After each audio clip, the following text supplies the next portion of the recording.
Hello everyone, happy Friday. This is the end of a very active and interesting week as we've continued to deal with the effects of our salons closing down, our businesses closing down, our stay-at-home order, or our shelter-in-place, whichever order's in for the state that you're in. There's been a lot of conversation. Thank you for that. A lot of information that's gone both ways, people asking for information back, and if I haven't gotten back to you, I'm going to take the extra time that I have today to make sure that if there's any open questions that we'll get back. I'm here today without my beautiful bride who has her hands full right now at home.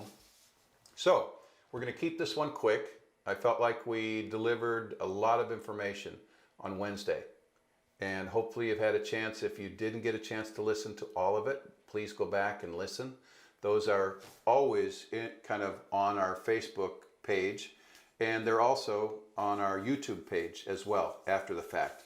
So please know that all of these remain out there. If you want to hear about how do you think about going back into the salon, how do you organize your appointments, and all of that for when we come out of this closure. I think there's some great information. Go back, revisit it, listen to it with your key staff members if you see fit, and I think it'll really provide some great insight for you. The main thing that I want to say, or that's new or different for me, we had a week where we extended our stay-at-home order. We saw some really significant spikes in both COVID-19 cases and also unfortunately people passing away from it.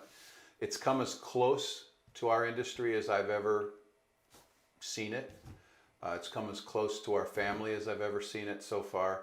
So please do the best you can to absolutely develop the disciplines that are required for us to beat this.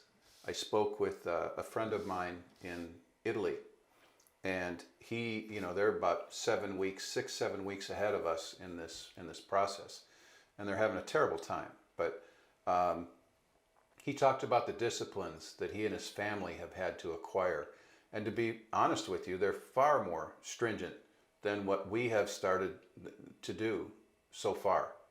So please think about what it is that you need to do in order to keep your family safe, keep those that you come in contact with safe. I want to say again, the longer we go in between the salon being closed and the salon reopening, as a hairstylist with a license, you're going to get more and more pressure from your guests to go to their home, have them sneak you into the salon, or you sneak them into the salon rather. Don't do it. It's not worth it. Be safe. Make good decisions. I just got off a call where I heard of a salon who thought they could sneak being open and were fined $10,000 because they kept their salon open. That's not a good business decision, any way you slice it. I think there's a couple of things that I want to say regarding the CARES Act and some of the loans and possibilities. We've talked so far pretty much just about the Payroll Protection Program and the EIDL, the EIDL loan. The Payroll Protection Plan just opened up last night, or today at midnight. Some banks don't have their portals up yet. There's a lot of, again, misinformation that's going on out there. Here's what I can tell you. At least 2 nights this week, overnight, there were changes made on this program. Some slight, but one that I think I want to call your attention to. If you have a form for the Payroll Protection Plan that doesn't have today's date on it, you know what, Antonio, could you go in on where I was sitting?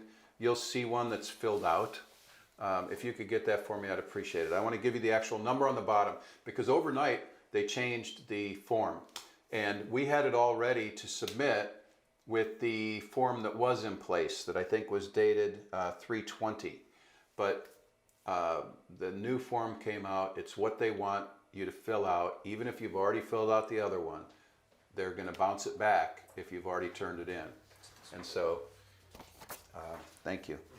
Not this one. Sorry. That's what he brought me was the one that we had filled out ready to go. So I can show you that that one was the one with the form 320 at the bottom. So hopefully will come in. But it either had yesterday's date or today's date, either 4/2 or 4/3. I think it was 4/3 on the bottom of it. That's the one you need to send in. It looks very similar. It's not any longer. They did also change the interest rate of the part of the loan that's not forgiven. They changed the interest rate from 0.5% to 1%. Still very inexpensive money. Still something that you should line up and do if you haven't done it already. Be ready for when your bank's portal opens. I know that some of the portals have opened, some have not. Ours, my own personal hasn't yet. So I'm going to check on that when we end. But I can tell you, these forms are relatively easy, very quick to fill out. Getting the data and having the data backup for the PPP loan is a little more challenging. The EIDL, the EIDL loan, is very easy document to fill out. They'll come back. What you're doing is you're lining up for their attention. They're going to come back and that's perfect. Thank you. So the form that you want to fill out, that's current form for the PPP, is SBA Form 2483, dated 04/20. So April, and the year is 20. That's the one you want. And you can get it from the SBA website. I think it's as simple as SBA disaster loans or disasterloans.com. So anyway, you can get this. It's available. Most people have it. Your banker can send it to you. Your accountant has a new one. Please do that. If they don't, ask me again, and I'll send you out a blank form as well. So that's the latest on that. One of the things that I think I misspoke on a previous one of these recordings is I think I told you that you could include in the dollar amount figure that you could put in leases. I'm sorry. That you could put in leases and utilities and things of that nature. You can't on the PPP loan. It's payroll and payroll related things only. So yes, healthcare insurance is a payroll related item. The other thing is you cannot count federal taxes as part of the payroll expense. You can count state tax as part of the payroll expense, but not federal. Okay, so again, a couple of little changes throughout the week. I know it's frustrating to do the work and then have to do it over again. I feel like I've done our own PPP loans over again at least 4 times these last 2 days. So we've had some great help from our accountant, from the bank, and from our team as well. So with that, I just want to say I hope you remain safe. I hope you will use this time very wisely. I did hear a great, and I don't know if it's going to be put up, but the Story Brand actually, Don Miller has a great 2-day program that he's going to be doing that I think is wonderful. Today was day 2 of the Power of Positive Summit, which John Gordon does. Some great speakers today, absolutely great speakers. I loved it. Damon West from the Coffee Bean was one of the speakers. So I would recommend, if you haven't signed up for the Power of Positive Summit, you get 4 speakers every morning that are emailed into your inbox. You can watch them. fabulous for this time. They all recorded, from my knowledge so far, they've all recorded after the coronavirus hit. So you're getting a lot of good, pertinent information.